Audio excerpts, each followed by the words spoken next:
taorian'ny fahatsapiana ireo lesoka sedrain'ny tahirim-bolam-panjakana indrindra ny lesoka eo amin'ny fitantanana ny volam-panjakana dia nikarobaolana ireo tompona ndraikitra maefa eo anivon'izay tahirim-bolam-panjakana izay araka izany dia nisy ny famelabelaran-kevitra tamin'ity androndroany ity na ahafahana ny banjina ny zavatra tokony atao.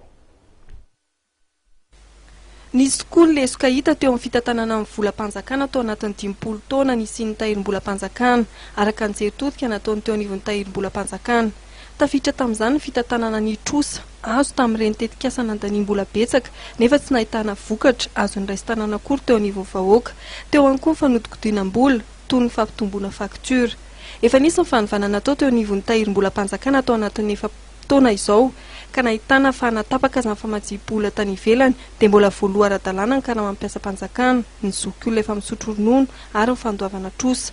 Ny fanovanan'ny fitantanam-bola nefa dia miankina betsaka ihany koa amin'ny fitondran-tena madio ny mpitantana eny anivon'ireny departemanta sy sapam-panjakana ireny. Volam-bahoaka ireny dia eny anivon'ny ministera isan-tsokajiny eny, eny anivon'ireny androm-panjakana isan-tsokajiny eny, eny anivon'ny fondrom-bahoaka tsinjaram-pahefana sy sampanasa ny fanjakana rehetrarehetra.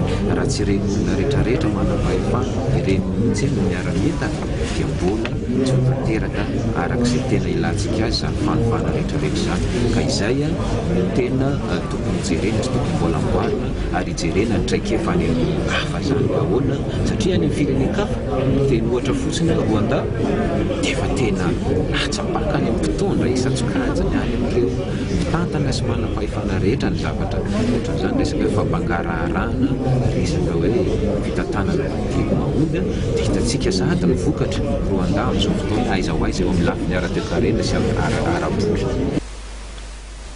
Isan'ny lesoka hita ihany koa ny fanomezan-danja loatra ny fampihodinandraraha ka mahatonga ireo vondrom-pahefana fotony tsy hanana teti-bola tokana ny fampandrosoana ny tanàna tantaniny. Ny teti-bola amin'izany anefa dia tokony ny tahirim-bolam-panjakana no mitantana sy mitahiry azy saingy tsy mbola mahenika azy ireny ny tahirim-bolam-panjakana hatreto. Tanjona lavitresaka araka izany ny ahenika amin'ny firenena.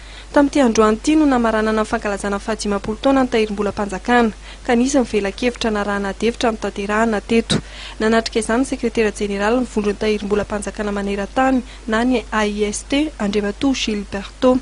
Misy ny tombotsoa azo Madagasikara mampikambana azy eo anivon'ity fikambanana iraisam-pirenena ity. Tombotsoa azo amin'io moa izany dia betsaka mihitsy satria araka ny io moa dia efa lazain'ny tahirim-bolam-panjakana foana izay misaraka dia fasika ary izay mitambatra dia vato.